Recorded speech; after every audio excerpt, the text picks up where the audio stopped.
окопы, огневые позиции, боеприпасы, экипировка, каски, ну и так далее. Вещи.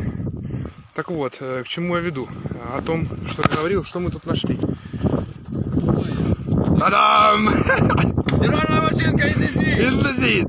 Настоящий русский солдат берет ее с собой даже в поле, блядь! Даже в бой! Украинскую стиральную машинку! Слава Украине!